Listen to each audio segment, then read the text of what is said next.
ಒಂದು ವಾರ ಆಯಿತು ಇವ್ರಿಗೆ ಹುಷಾರಿಲ್ದಂಗೆ ಹಾಸ್ಪಿಟಲಿಗೆ ಕರ್ಕೊಂಡಿದ್ವಿ. ಅರಸೀಕೆರೆಗೆ ಹೋಗಿದ್ವಿ. ಅರಸೀಕೆರೆಯಲ್ಲಿ ಆಗಲ್ಲ ಅಂತ ಹೇಳಿದ್ರು. ಅಲ್ಲಿಂದ ಹಾಸನಿಗೆ ಇಂಡಿಯನ್ ಹಾಸ್ಪಿಟಲಿಗೆ ಬರ್ಕೊಟ್ರು. ಅಲ್ಲಿ ಹಾರ್ಟ್ ಪ್ರಾಬ್ಲಮ್ ಆಗಿದೆ ಅಂತಂದ್ರು. ಇದ್ದಕ್ಕಿದ್ದಂಗೆ ಚೆನ್ನಾಗೇ ಇದ್ರು, ಏನೂ ಆಗಿರಲಿಲ್ಲ. ಇದ್ದಕ್ಕಿದ್ದಂಗೆ ಹಾರ್ಟ್ ಪ್ರಾಬ್ಲಮ್ ಆಗಿದೆ, ಹಾರ್ಟ್ ಸ್ಲೋ ಆಗಿದೆ ಅಂತಂದ್ರು. ಅಲ್ಲೇ ಅಮ್ಮಂಗೆ ಕೈ ಮುಕ್ಕೊಂಡೆ. ಈಗ ನಾಳೆ ಎಂಜಿಯೋಗ್ರಫಿ ಮಾಡಬೇಕು ಕೈಯಿಂದವ.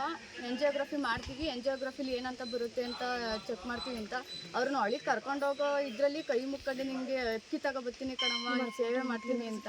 ಅವ್ರು ಒಳಗೆ ಬಂದ್ಮೇಲೆ ಏನು ಪ್ರಾಬ್ಲಮ್ ಇಲ್ಲ, ಎಲ್ಲ ನಾರ್ಮಲ್ ಆಗಿದೆ ಅಂತಂದ್ರು. ಅದಕ್ಕಿಂತ ಮುಂಚೆ ಸ್ಕ್ಯಾನಿಂಗ್ ಮಾಡಿದಾಗ ಹಾರ್ಟ್ ತುಂಬ ಪ್ರಾಬ್ಲಮ್ ಆಗಿದೆ, ಸೀರಿಯಸ್ ಆಗಿದೆ, ಬೆಂಗಳೂರು ಜಯದೇವಕ್ಕೆ ಬರ್ಕೊಡ್ತೀವಿ ಅಂತ ಹೇಳಿದ್ರು.